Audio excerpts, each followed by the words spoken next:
Jadi sekarang saya di Bali, Indonesia dan Poco baru saja lancarkan siri flagship terbaru mereka, Poco F8 Ultra dan juga Poco F8 Pro. Poco juga dah umumkan harga untuk pasaran Malaysia. Poco F8 Ultra berharga dari RM2,799 ketika promosi sampai 18 Disember ni, manakala Poco F8 Pro pula berharga dari RM2,199.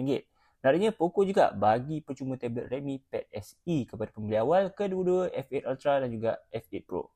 Jadi apa yang menarik dengan siri Poco F8 baru ni adalah bahagian audio dia. Poco F8 Ultra ni hadir dengan sistem bunyi stereo 2.1 yang ditune oleh Bose dengan tambahan subwoofer dekat belakang.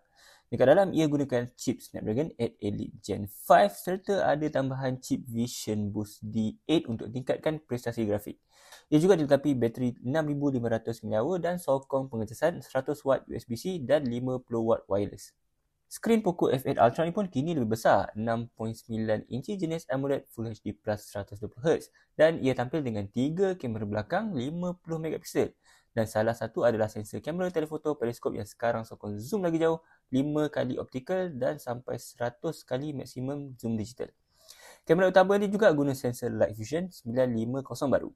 Dekat depan ia ada kamera 32MP untuk selfie. So, Poco F8 Ultra ni tersedia dalam dua kemasan, satu hitam dan juga satu lagi biru dengan kemasan kain denim.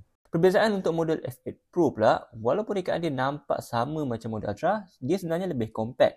Guna skrin 6.59 inci AMOLED 120Hz dan perbezaan lagi, belakang dia tak ada subwoofer. Tapi audio dia masih ditune oleh Bose. Dekat dalam ia gunakan chip flagship tahun lepas, Snapdragon 8 Elite, ada bateri 6210 mAh dan sokong pengecasan 100W berwayar saja. Tak ada wireless. Walaupun guna 3 kamera, sensor utama 50MP jenis lama Light Fusion 800. Lepas tu ada kamera telefoto 50MP bukan periskop dan juga ultra lebar 8MP. Dekat depan ia ada kamera selfie 20MP. Poco F8 Pro ni ada lebih banyak variasi warna iaitu biru, kelabu dan juga hitam.